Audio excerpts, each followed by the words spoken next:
It's time to get real with Eddie, here to help you understand the changing real estate market and meet your real estate goals. Over 19 years in the business, 2018 Realtor of the Year of Three Rivers, past president of the Three Rivers Association of Realtors, director at the Illinois Association of Realtors, and team lead of the Ruettiger Group at Baird Warner. Here's Eddie Ruettiger.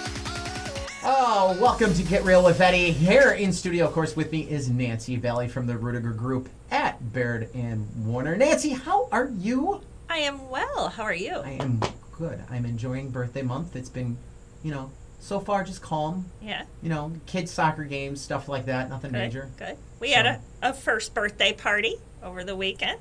Oh. It was very exciting. Miss Anaya just turned 1 year old. 1 year old. So, is the pool open yet? Has she tried swimming yet? No. Pool won't open till the end of the month. All right. It's a little chilly yet. That sounds like a great idea. End birthday month with the pool opening. I see. Yes. Memorial Day weekend is traditionally pool opening weekend, and we have a party. And we have tickets on that Saturday night. Did I tell you that story? Mm-mm. I don't know how I convinced my wife to go to this. What are you going to? We're going to go see that Star Wars show in Chicago. The the burlesque Star Wars show. That's hilarious. In Chicago. And this is not normally, but because it's Star Wars, my wife's like, okay, yeah, sure, let's go. But here's the thing. We originally had this plan for our anniversary. All right? And we went to our anniversary because we got kind of sick and caught the flu that week. Yeah. So we're like, all right, well, we'll just push it off. It's the idea. We're not like, oh my God, it has to be this weekend. Well, yeah. Life goes on. You should love each other every day, not just one day out of the year. After everything Just this saying. woman has supported me on and what she does, I love her every second, let me tell you. So I booked dinner and then the tickets, thinking, okay, we'll go to our favorite restaurant, and then we'll go over and see the show. We're sitting at dinner, and she goes, what date is that ticket for? Because she just looked at, she goes, it doesn't open until the end of May. This was back in, end of March. Whoops. And I'm sitting there going, I felt like a heel. I'm like, oh. She's just laughing and laughing. She thinks it's hysterical. So now, along with, are you going to change the shirt in our house? There's a whole inside joke on that. Are you going to change your shirt? We now have the, did you check that date? Did you check that date? Nice. So, yes. Speaking of checking things, why today's foreclosure numbers are nothing like 2008. Yeah, have you seen those numbers? I have. Yeah. So, Pretty small. Might have to use a magnifying glass. Just saying. Recent report from Adam, a property data provider, for foreclosure filings are up 6% compared to the previous quarter and 22% from 1 year ago. Which sounds just horrible, doesn't it? Yeah, it sounds. Keep reading. But it's clickbait. Yeah, exactly. As media and headlines call attention to the increased report on just the number could actually generate worry and may even make you think twice about a home for fear that prices could crash. The reality is, while the increasing, the data shows a foreclosure crisis is not where the market is heading. Say that again, Eddie? A foreclosure crisis is not where the market is heading. Okay, good. So it's the dramatic increase, headlines would have you believe it, but that's not there. It's not there. Keep looking. Not there. The number of foreclosures has been down to record lows, mainly because in 2020 and 2021, forbearance programs and other relief options for homeowners helped millions of homeowners stay in their house, allowing them to get back up on their feet and address the challenges that they had during the pandemic. Because you know what?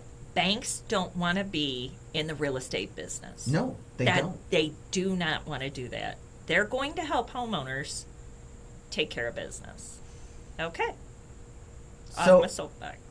When the government's moratorium came to an end, there was an expected rise in foreclosures, just because foreclosures are up doesn't mean the housing market's in trouble. Honestly, I've said this before. We don't have, even prior to the pandemic, prior to that, our foreclosure level was so low. It was due to some of it too tightening on the lending side. We've talked about that before. Mm-hmm. Foreclosures can be a good thing for the market. We'll make sure we come back to that at the end here. Clara Trepazzo? Sure. Show. Executive news editor at Realtor.com. There's no reason to panic, at least not yet. Foreclosure, why do they have to add that line? There's no reason to panic. At least not yet. They're just protecting themselves. That's why. Yeah, and I get it. Because you don't know. I mean, Things you don't know change. what's going to come down the road. Yeah. There could be a meteor hit the earth. Who knows? Now Okay, you sound go like my son. All right. When he's playing make believe, everything's meteors crashing into something. Really? Meteors crashing into Mario, meteors crashing into Dad, meteors crashing into the Blanky monster, meteors. Okay. He's all about space right now. That's fun, though. Yep. Space and Mario. is cool. And Mario. Okay. So, But space is super cool. there's no reason, all right, as I say, there's no reason to panic, at least not yet. Foreclosure filings begin ticking up after the federal foreclosure moratorium ended. The moratorium was enacted in the early days of COVID-19 when millions of Americans lost their jobs to prevent a tsunami of homeowners losing their properties. So some of these proceedings would have taken place during the pandemic, but got delayed due to the moratorium. This is a bit of a catch-up. So some of this was, honestly, those that were in trouble before the pandemic. Right. And they couldn't still get themselves out of trouble after the pandemic. And they still are going to go to foreclosure. Yeah. And some It's terrible sad. things happen to people. Yep. And it's sad. It is. It's very sad. I don't want to see anybody lose their home. But it is part of the market process. Yes. CEO of Adam, Robert Barber. This unfortunate trend can be attributed to a variety of factors, such as rising unemployment rates in certain areas. I wouldn't say overall, but yes. Foreclosure filings making their way through the pipeline after 2 years of government intervention and other ongoing economic challenges. All true there. Yes. However, with many homeowners still having significant home equity, that may help keep increasing levels of foreclosure activity at bay. And that is the true aspect. That of is this. key. That is That key. really, truly is key. Am I going to sell my house and take some cash off the table, or let the bank take the property back because I can't make the payment and I get nothing? Right. Or just even selling it and making a buck or two, but at least walking away without it over your head. You walk away even, if nothing else. Yeah. That's huge. So they get into a graph talking about the foreclosure filings. It's so small. Let me enlarge it so you can read. Thank you, because it is very tiny. The amount is extremely small. So foreclosures almost went down to maybe 25,000, I'm going to guess. If Let's that, put this in contrast. So the peak was over 900,000 foreclosure filings. These are filings. And this goes back to about 2009. So it wasn't in 2008. It really hit first quarter of 2009. And then second quarter dropped. You were still under 900,000, and it was bouncing around. And then about 2010, it started coming down. You got down to about 600,000 in 2011. We are sitting at the low of 2020 with all the forbearance and everything you had at about 25,000 roughly. You're still not zero because yeah, the process had Yeah. long begun. yes, Yes. So it was there. We have now creeped up to maybe 100,000 foreclosures, maybe 100,000, Yeah. which is still under the mark of 2005. And I'd say 2005 was probably still a pretty healthy real estate market. 2006 I wouldn't go by because I think we started getting into trouble in 2006. It just wasn't recognized. 2005 was a pretty healthy market. And so we're still in a really good position. I think we could take on maybe another 50,000 filings a quarter and still be in a healthy position. 100 to 150,000, you're, I think, fine. Well, and like they said, this is kind of up, artificially up, because of the putting off filings. That's a valid point. In you got 2021. 2 years. Takes So a couple of years, that kind of thing. You got that So- backlog of that 2 years. Exactly. So it's kind of artificially high to begin with. So I would say I'm watching for it to come down. It'll come back down. That's a good point. That's a valid point. We'll have to see where it's at around fourth quarter because you've Yeah, that's told what I by was thinking fourth- about. Fourth quarter, let's take back a look Let's see. back at it. Yeah, it should clear out by then, and it should be moving forward. So why are foreclosures a good thing? I wanted to go back and touch on that aspect. And the reason is if you have 0 foreclosures in a market, the problem you have is that means lending institutions are holding off and being very conservative, very tight on lending. Because that's the only way you can get 0 foreclosures. Mm-hmm. All right? Yeah. And if you're looking at, I mean, let's be honest, we have 100,000 filings. Now, And is I this don't know that you could truly have 0. I mean, lenders could get tight, but things happen to people. True. The unexpected. True. Bad things happen. But they could make it to where they're trying to achieve a 0%.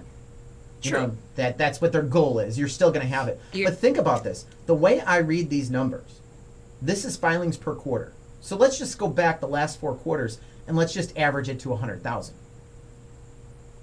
And there's right now we're probably selling 4.5 million units a year nationally. You have 100,000 per quarter. That's 400,000. That's less than 1% of the market's in foreclosure. If I'm reading this correctly, because I would think this is new filings per whatchamacallit. So it's not the same 100,000 every quarter. You're getting 100,000 per quarter. You know what I mean? It's not like, oh, you were in foreclosure last quarter, you're in foreclosure this quarter. We're going to keep counting you. It's new. It's new Yeah. filings. So that would be about 400,000 roughly. That's still at 4.5 million. That's less than 1%. Yeah.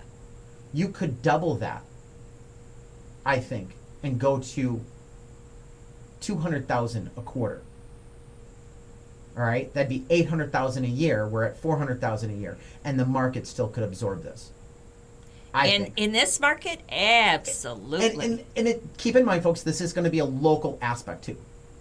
In our market, locally, yes, some markets it would cause some It would problems. hurt. It would Yes. hurt because some markets are struggling. We've seen that the losses that you're seeing in California, you're seeing some problems in Arizona, we're seeing some problems in New York. Yeah, and in Washington State, Yeah. et cetera, there are Yeah. markets. So in certain places, yes, this would be a problem, but in the majority of places, I think you would be fine. So, and that's the thing. So if they loosened it, that means, guess what? Now instead of maybe 4.5 million people getting a house, you might get another 500,000. Who knows? Mhm. You know what I'm saying? Because they're not being so tight, the idea is the extra people you get in that are successful in a home mortgage should offset the bank's losses of those extra people that did get a foreclosure. Mm-hmm. And that's where statisticians come in and all that, and they can figure out that game. But I mean, that's where foreclosures can be good. It's a whole lump sum. If I get 10,000 people into a house, all right, and only 100 of them fail, 200 of them fail, like I said, we increase it from 1% to 2%. Those 9,800 people that just did get a house should do well and offset the losses of the 200 in the foreclosure. It's sad that people got a foreclosure, but they had a chance, just like the other 9,800 did out of the 10. but the 9,800 were successful. Yeah. Y- And sometimes things Things happen. happen. Yeah, Health issues, all kinds of things happen to people, and it messes them up. absolutely. Okay. Getting into, the factors, 3 factors that affect home affordability today. Guess what?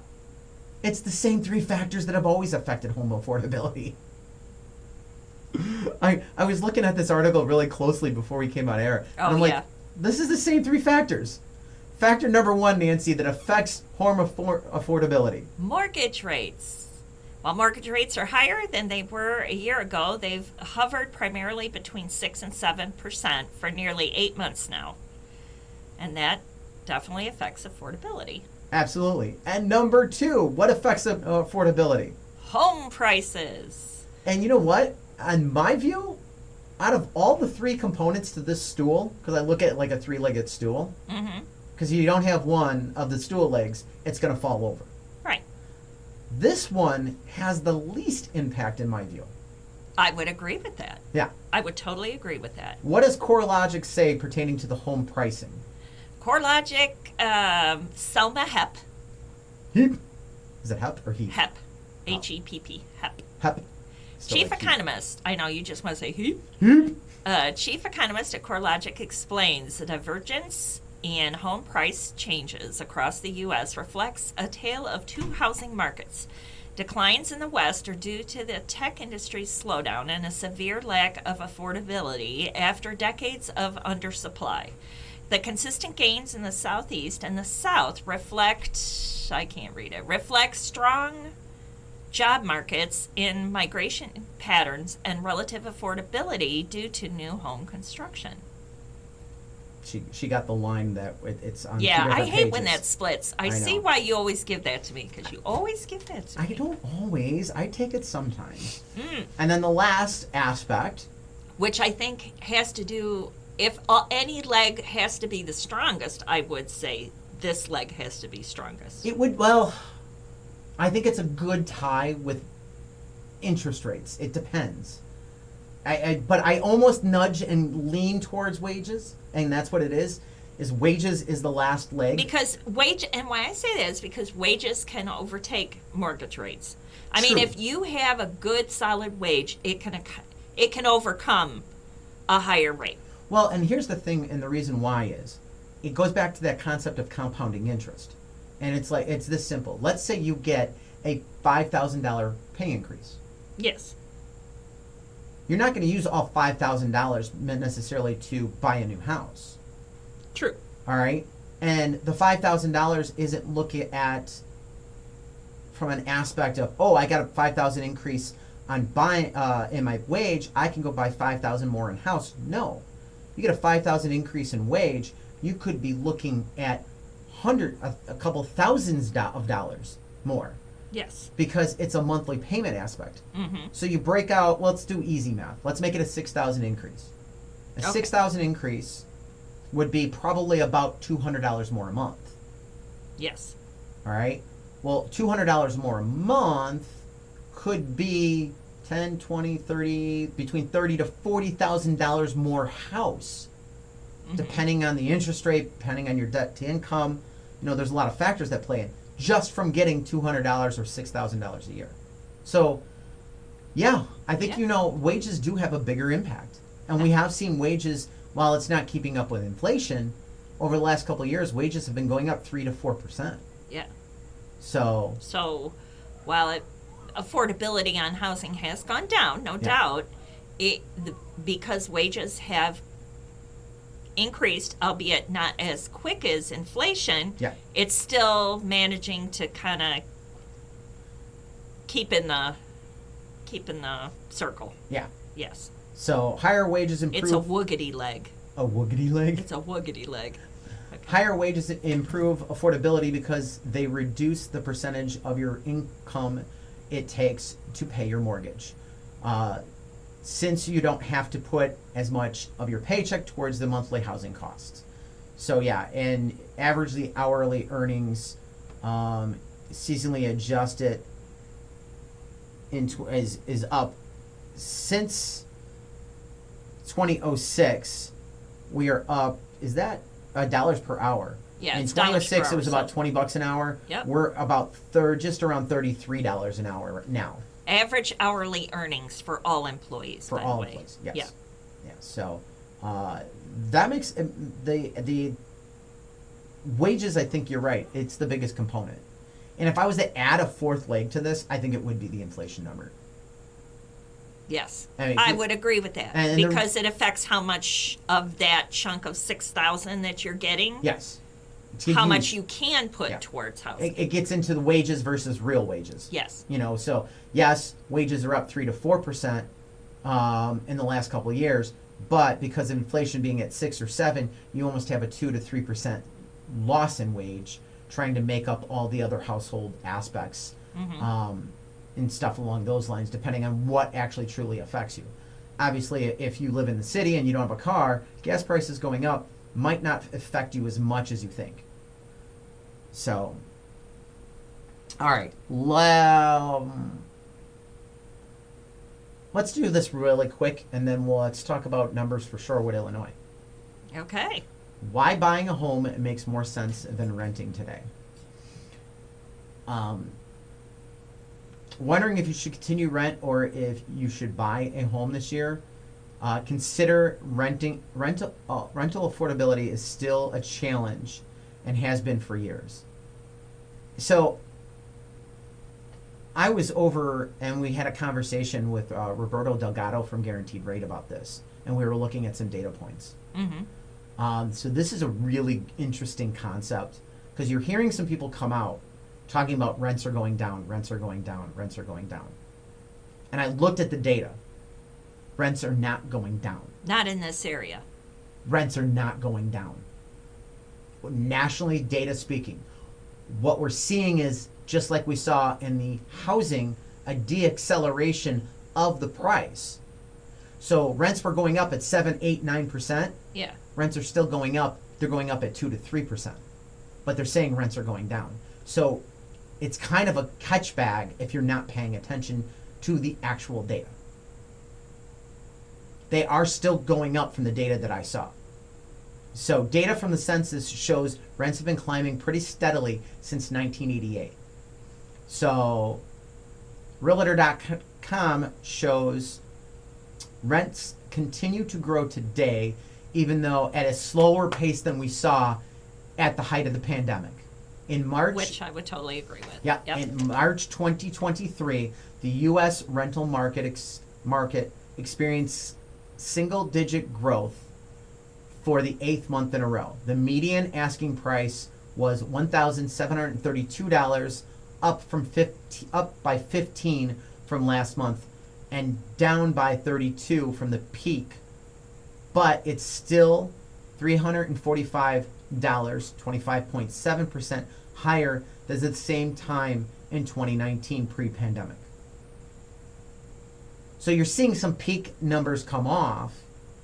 Yes. Because of the average rent, but again, It's it's still going up, and it's going up, like I said, about 2 to 3% on it. So when you're looking at this aspect, yeah, I would expect, if you're renting still, I would expect a 3% increase next year, and I would expect a 3 to 4% increase going out for at least the next 3 years. yes. Now, we've seen a lot more rental complexes being built in our market. There's a lot of stuff on Weber Road. There's some stuff going in on Plainfield. Slowly dripping in. But I don't think it's enough to still It's not enough. increase It's nowhere near enough. supply and demand. And it comes down to supply and demand. Pricing is locked to supply and demand. So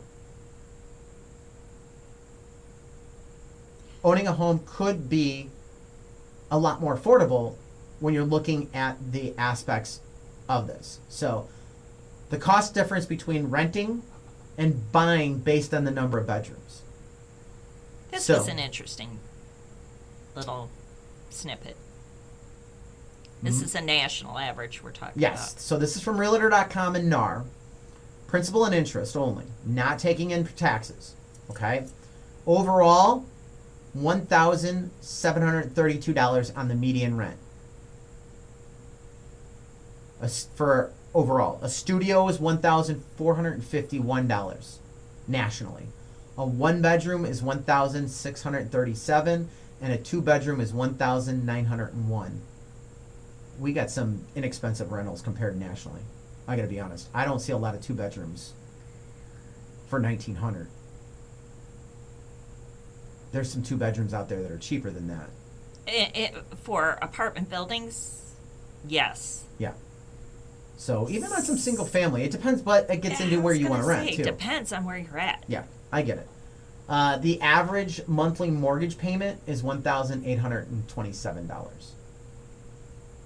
I think that's a little misleading though, because that's the average monthly mortgage payment, and the average person has an interest rate under 4%.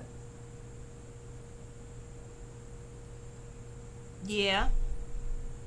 But it all takes in. When did you buy? Did you buy recently? Did you buy 20 years ago? Did you buy, Yeah. Yeah, that's valid. Let's look at Shorewood. All right. Average sales price on a single family house in Shorewood is $335,454. That is down actually 5.5%. Yet the median sales price is up 0.3% at $340,950. Closed sales 18 units, down 25%. Average market time 70 days, up 75%. Number of homes for sale is 25 at 38.9.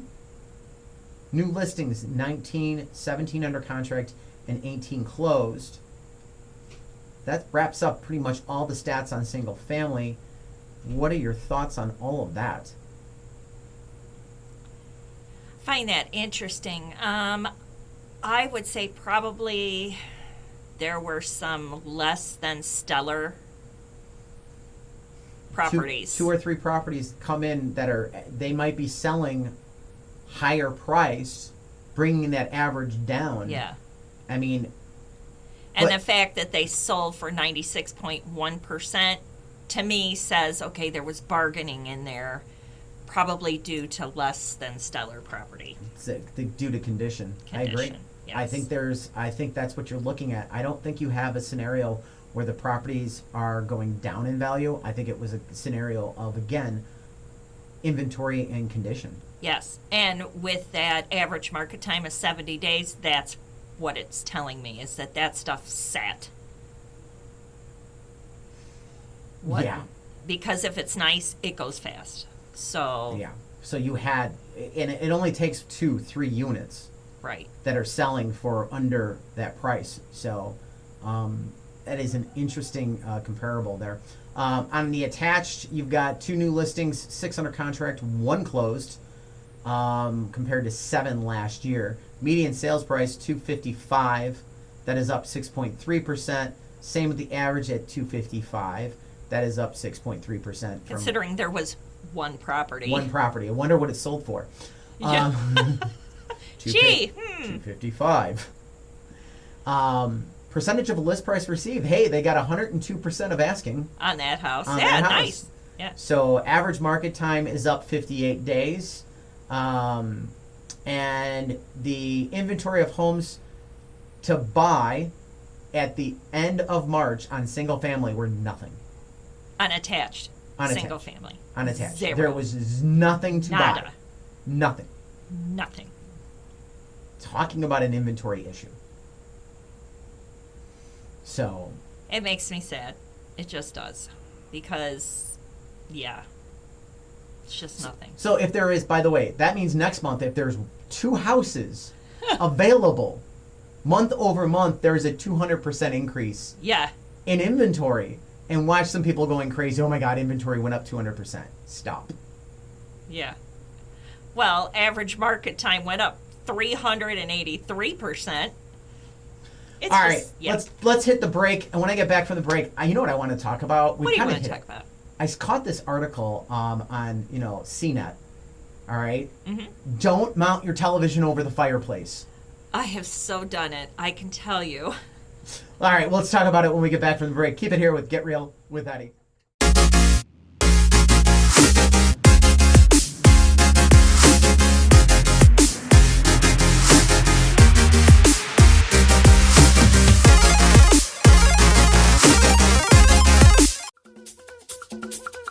Doing everything for you except the moving. And be glad.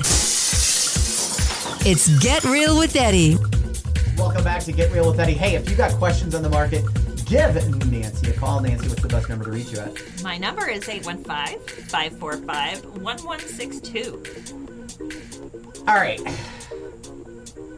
So let me tell you. Okay, mounting the TV over the fireplace. Don't do it. Before you get into it, let's read some of the articles. So this was Geoffrey Morrison. This came out just at the end of April on CNET. So check out cnet.com and look for this. Texan tips. All right, so number one reason, the viewing angle. A TV over the fireplace is too high. Was that an issue for you? Yes. It is. It will give you a quick. In fact, we had to angle the couch, and we had to figure out and how you could slouch on the couch. Yeah. To make it so your neck didn't hurt. Yeah, not a good do. Yeah. Not. We were very thoughtful on both of our TV mounts on that angle. Like I was sitting on the couch and looking, like, all right, there's my center point of my eyes.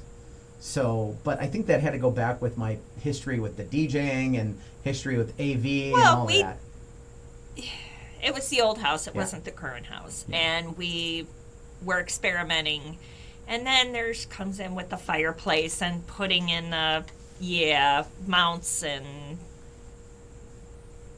So, your TV... Bad idea. Bad. So, your TV will be off access. All right? So, what do they mean by off access? Flat mount TVs... Oh, because it's not centered to necessarily the mantle and stuff.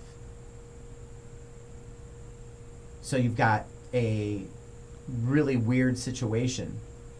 Well, and you've got to duck and dodge the firebox and the flue and all that stuff.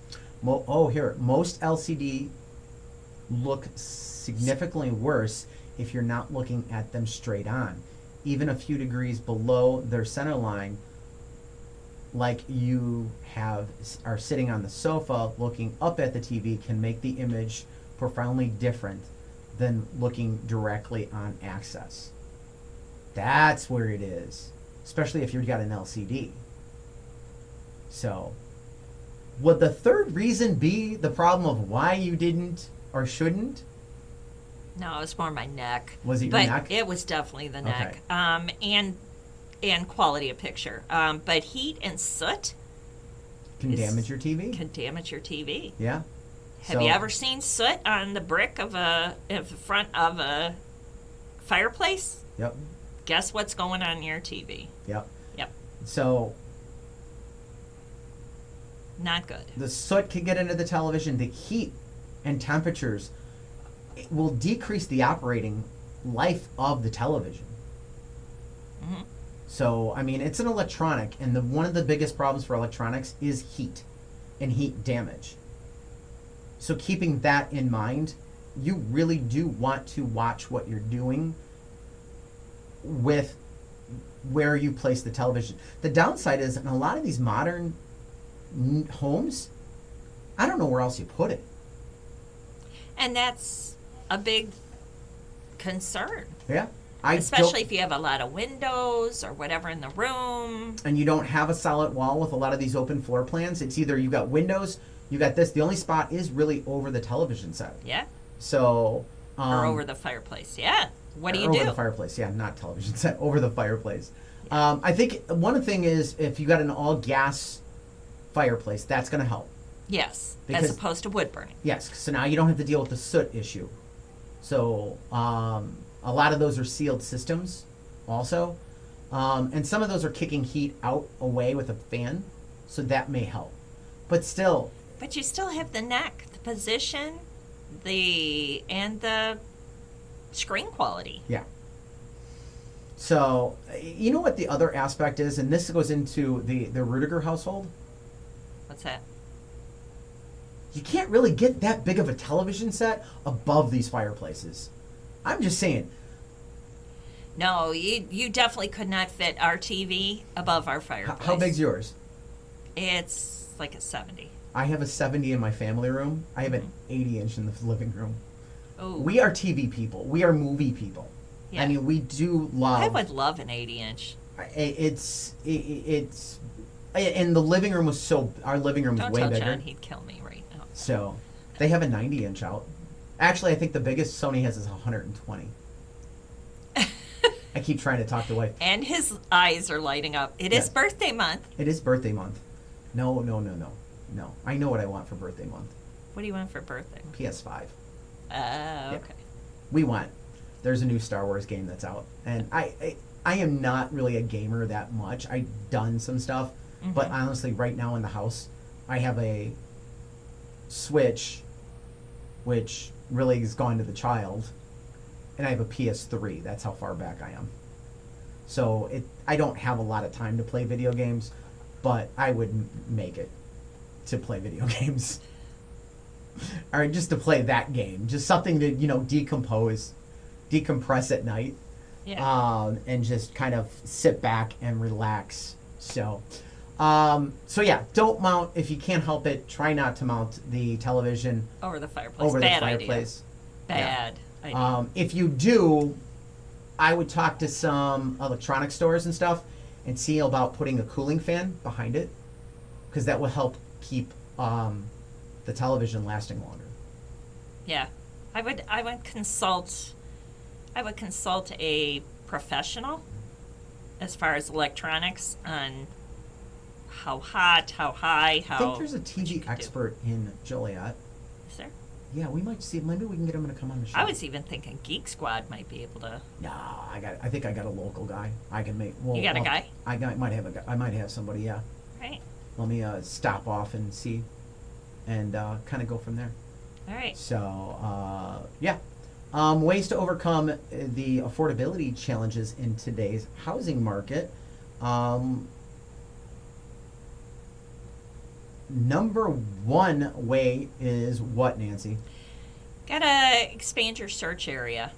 Yeah. So, If you're set on a neighborhood, expand it. If you're set on a townhouse, or not a town, a town itself or a city, expand it. What about the cities around it? yep. You're set on a school district. Is there another school district that's next door to it or near it Yeah. that could just do this, that provides That would similar be stuff? okay. Yeah. Yeah. So I think expanding your search. Expanding your search when it comes to type of housing. Maybe attached rather than detached. Another answer is alternate financing options. So the Consumer Financial Protection Bureau, in response to the increasing mortgage interest rates, financial service providers are marketing alternative financing options that may offer opportunities for consumers to access lower rates in this relatively high interest environment. So, Shop your loan, folks. yeah, There's nothing wrong with shopping your loan, and you will not be dinged for it on your credit report. no. And there are some it talks about next to down payment payment assistance programs. There's more than 2,000 down payment assistance programs in the United States. If you're interested in learning, information is available through the sites. Check it. Do a search for down payment assistance programs. Be careful. The site is Down Payment Resource. Yes, that was it. Excuse me. You want to go through down payment resource. Yeah.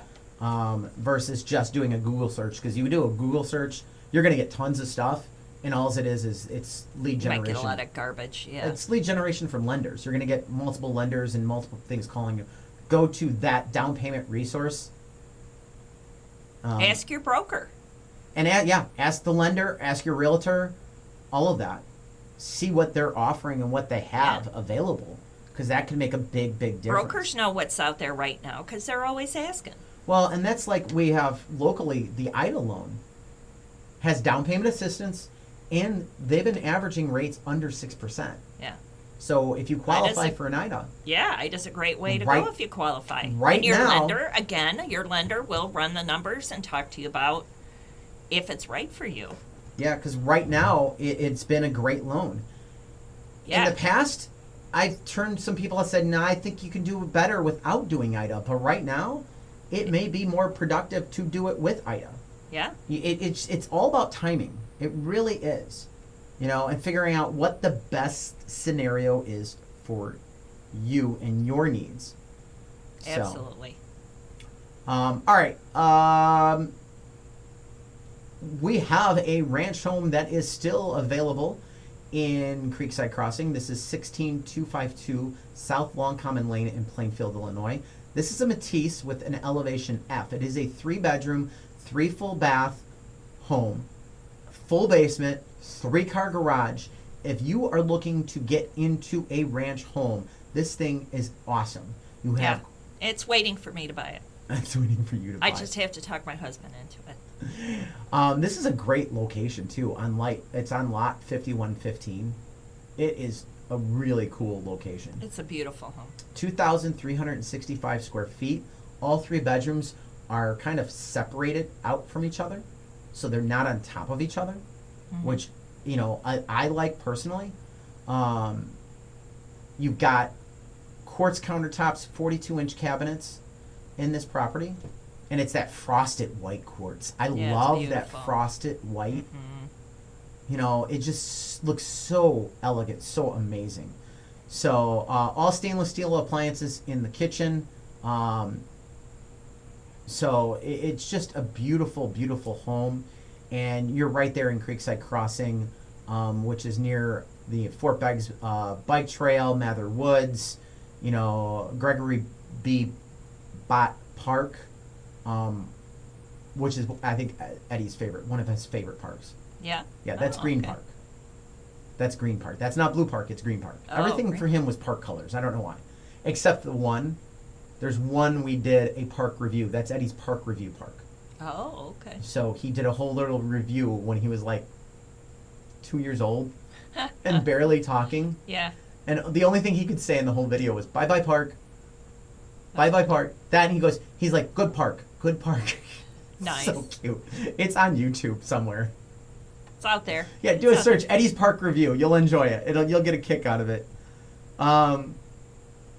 So definitely check out this property. It's just an amazing floor plan. And you've got that flex room, whether you want to use it as a dining room, another family room space, however you want to use it, it gives you a lot of space. And then my favorite aspect is it does have this covered patio in the back. Yeah, that's very nice. I would so turn around and buy those magnetic screens and screen this in. Oh, I'd screen it in. Just because then you could sit out, don't have to worry about the bugs, don't have to worry about any of that stuff. Yeah. And it would look outstanding. Anything really jumps out on the floor plan for you? Well, I love that it's first floor master. Yeah. I mean, I love the whole, and that it is more secluded. Like you said, the bedrooms are separated a little. Yeah. So you have your privacy. Yeah. And you have that ensuite in that primary. Yes. I like the fact of the basement. It is a full basement. Oh, yeah. That's the other thing. You can finish that if you, for whatever reason, 2,365 square feet is not enough. You have a full 2,365 square foot basement. Yeah. That's giving you a lot of space. Yes. So. That is a lot of space. That's So a lot. yeah. All right. Let's hit a quick break. When we get back from the break, I want to talk about where the experts are saying the spring market's going to go, and we will wrap it up for today. So keep it here with Get Real with Eddie.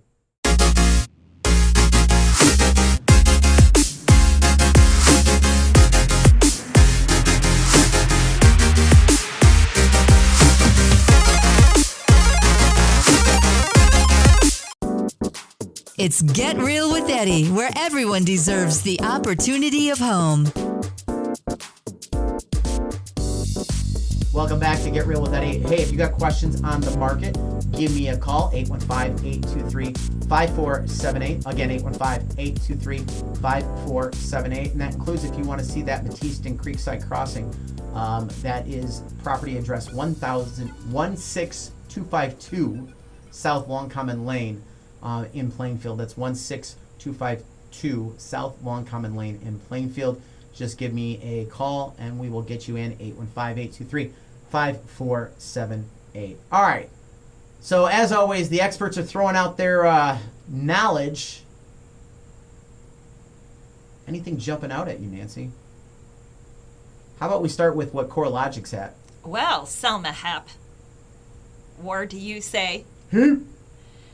Chief economist from CoreLogic.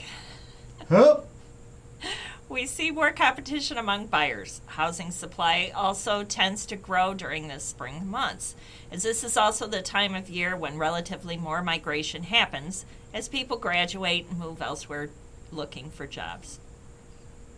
Greg McBride, chief financial analyst from Bankrate, makes the statement, "I don't expect big moves in prices in the span of a month, but like the flower buds of spring, the housing market is showing signs of improvement. A pickup in activity with inventory still low does bode well for home prices." Yeah. Yeah, I think home prices are going to go up. I mean, we're seeing it with multiple offers right now. Yeah. I mean, there's a lack. A lot of multiple offers, a lot of standing in line again. So. You just had one that you showed, what, like a week ago or a week and a half ago? Yeah. Where I was showing Saturday yeah, morning. And it was like rainy that Saturday. Rainy, yucky, and stood out in the rain.